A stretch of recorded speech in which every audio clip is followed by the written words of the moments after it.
Y arrancamos hoy el programa con un piso absolutamente tomado por unas adolescentes divinas que hicieron las veces de estas vespertinas. Y para hablar en este Día Mundial de los Niños y los Adolescentes, es que hemos invitado a un sociólogo y especialista en políticas sociales de UNICEF, a Gustavo de Armas. ¿Cómo te va? Muchas gracias por la invitación. Gracias por dejar el trabajo en este día. y venir un ratito a charlar con nosotros. No, por favor. Gustavo, ¿se está invirtiendo poco en los niños, en los adolescentes? Bueno, yo no diría que se invierte poco. Quizás en algunas áreas de política pública podemos fijarnos objetivos un poco más exigentes y todo depende de la evaluación que hagan los distintos actores respecto a qué es la inversión suficiente en un contexto determinado. Lo que sí es cierto, y recientemente publicamos un libro junto a la Oficina Montevideo de la Comisión Económica para América Latina y el Caribe, CEPAL, sobre inversión en infancia, políticas públicas. Lo que sí es cierto es que Uruguay en los últimos 10 a 15 años ha aumentado significativamente la proporción del presupuesto que destina a las políticas sociales que en forma directa o indirecta impactan en niños y adolescentes. Me refiero a educación, salud, asistencia social, seguridad social, protección, para tratar de poner esto en cifras. Uruguay en el año 2004 aproximadamente destinaba 4 puntos del Producto Interno Bruto, que es una medida relativa del esfuerzo que una sociedad hace, en este caso en las políticas sociales dirigidas a la infancia, y hoy en día destina 5,7, es decir, aumentó del 4,1 al 5,7 entre el año 2004 y el 2015, 2016, en un periodo en el que, como todos sabemos, aumentó significativamente el producto en Uruguay, creció mucho la economía, sobre todo hasta hace 2 o 3 años. Entonces, hoy invierte el Estado uruguayo una magnitud de presupuesto mucho mayor que la que destinaba 10 años atrás a las políticas, como decía, que en forma directa o indirecta impactan en la calidad de vida de los niños, que fundamentalmente son educación, en términos de formación, de capacidad, de competencia, capital humano, diría un economista, salud, asistencia social y seguridad social, y vivienda y servicios básicos. ¿Y eso se ha visto reflejado en un cambio de panorama, digamos? Yo ¿Han habido cambios sí, hay significativos? algunos, no es la única causa ni el factor absolutamente determinante de la mejora en el bienestar de la infancia, pero ha coadyuvado y mucho en ese sentido. ¿A qué me refiero? Si nosotros tomamos este periodo al que hago referencia, 2004 hasta el 2017, vamos a ver una caída muy abrupta de la pobreza en toda la población y también en los niños y adolescentes. En el 2004, claro que estábamos saliendo de la crisis del 2002-2003, en el 2004 la pobreza en toda la población, incluidos niños y adolescentes, llegaba al 40%. En los niños y adolescentes menores de 18 años de edad, llegaba al 59,4%. Hoy en día, me refiero a los últimos datos del año 2017, la pobreza en niños y adolescentes es 15,2%. Es decir, bajó del 59,4% al 15,2%, casi a una cuarta parte. En toda la población, incluidos niños y adolescentes, bajó del 40% al 7,9%. Esa caída tan abrupta de la pobreza en Uruguay, que hace de Uruguay, francamente, el país donde se redujo más en términos relativos la pobreza en toda América Latina y el Caribe, y te diría, a nivel internacional es uno de los países en estos últimos 15 años donde se redujo más la pobreza, medida por ingreso, se explica no solo por las políticas públicas, la inversión social en la infancia, en el caso de los niños y los adolescentes, sino obviamente por la evolución de la economía. Este es un periodo de mucho crecimiento económico, me refiero al periodo que va del 2004 hasta el 2003, 2004 hasta el 2015, 2016, pero también este aumento en la inversión social ha tenido impacto positivo, sobre todo te diría en reducir la pobreza extrema o indigencia. ¿Cómo se mide la pobreza? Bueno, la pobreza se puede medir o por ingreso, y entonces se determina un nivel de ingresos por debajo del cual se considera que un hogar y todas las personas que lo integran viven en condición de pobreza, o se pueden utilizar métodos multidimensionales que lo que mide es efectivamente si una familia y sus integrantes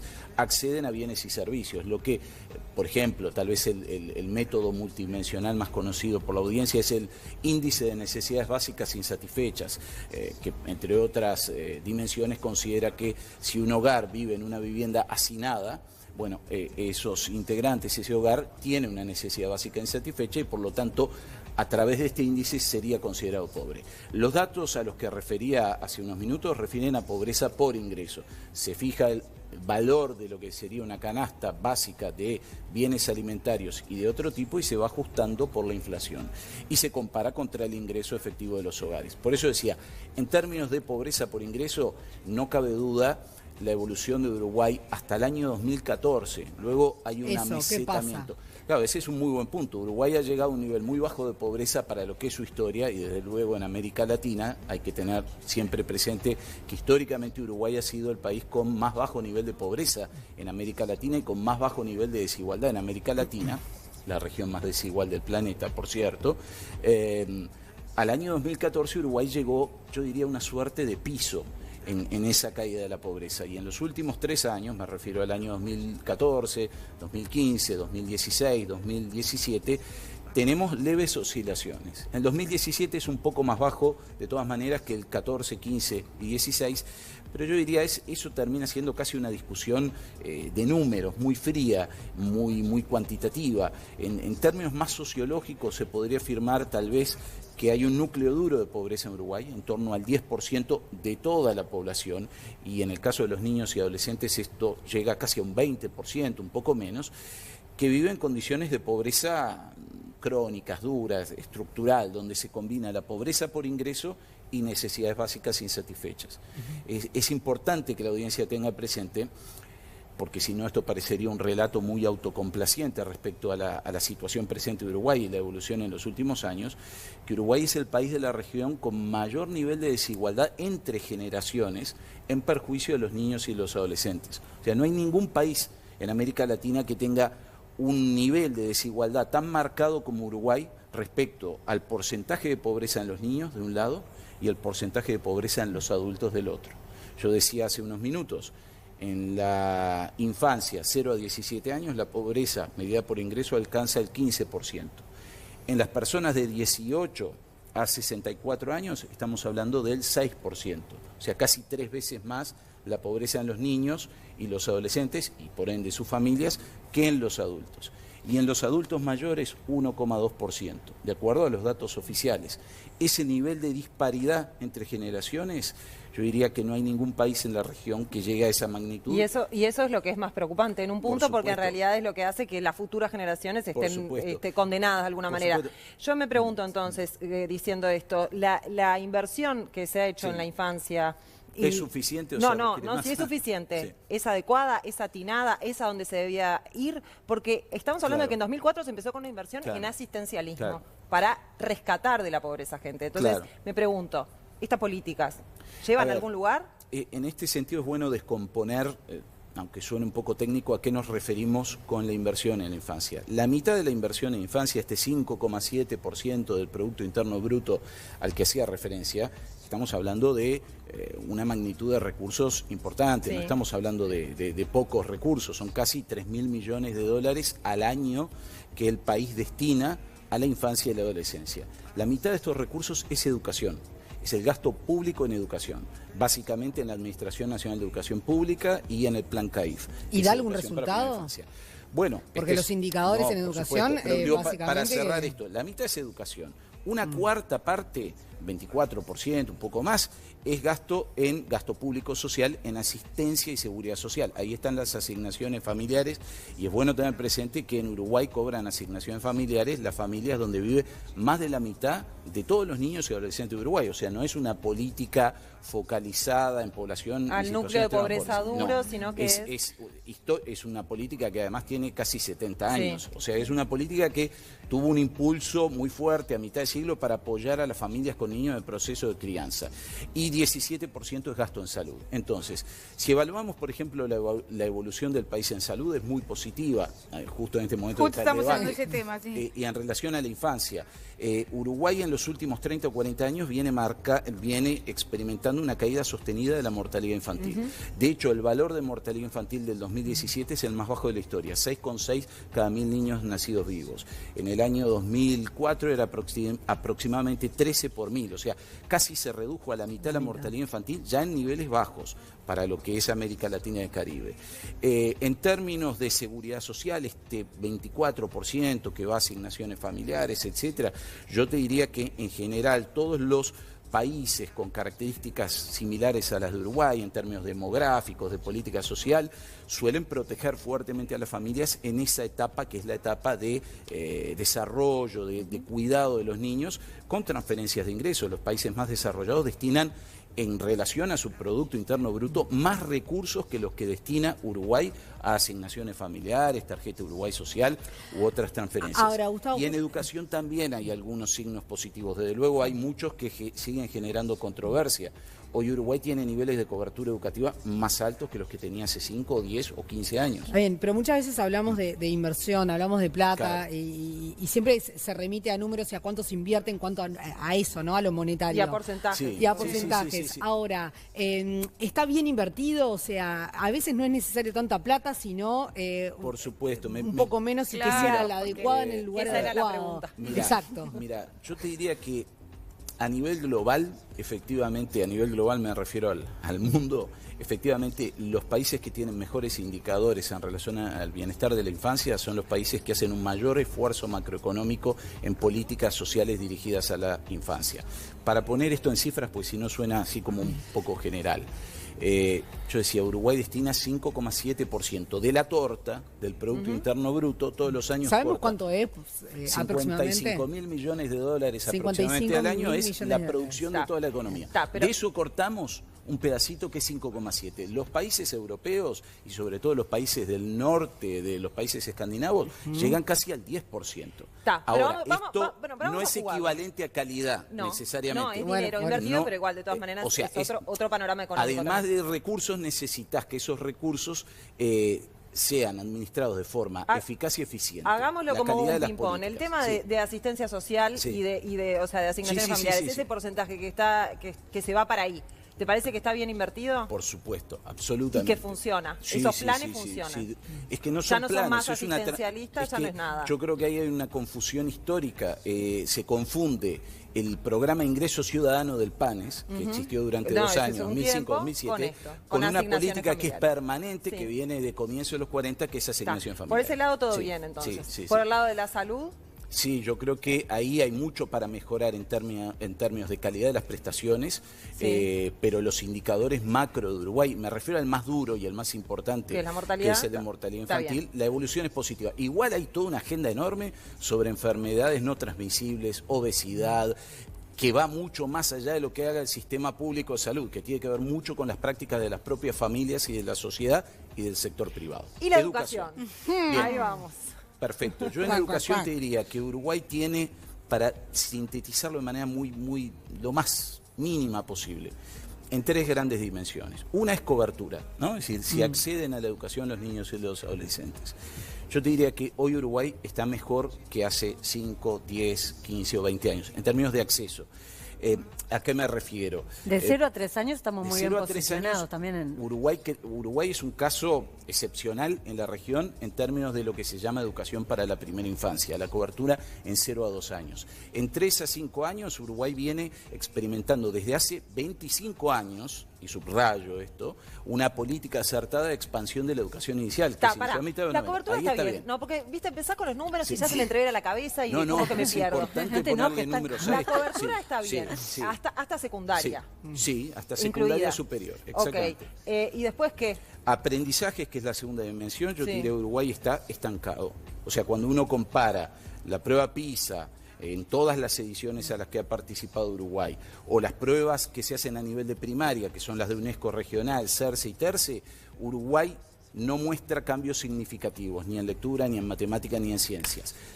Pero sigue siendo, hasta el día de hoy, dentro de la región, junto a Chile y Costa Rica, de los países que está al tope de aprendizaje Eso es en primaria. la región, en primaria y en secundaria secundaria. también? Prueba PISA, por supuesto. Prueba PISA.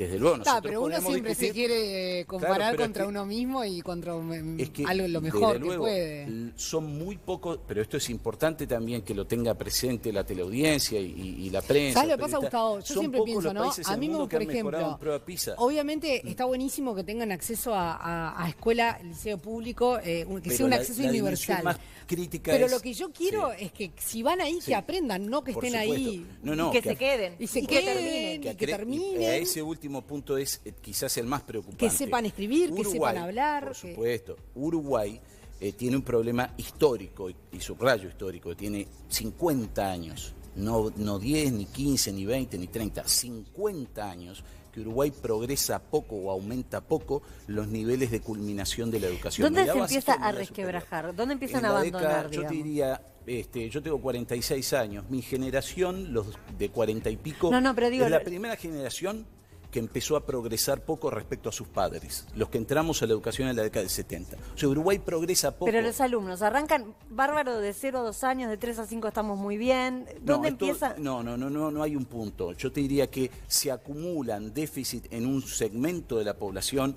A ver, vos tenés un 20% de cada cohorte que nace en Uruguay. El último año nacieron 43.000, 44.000 niños.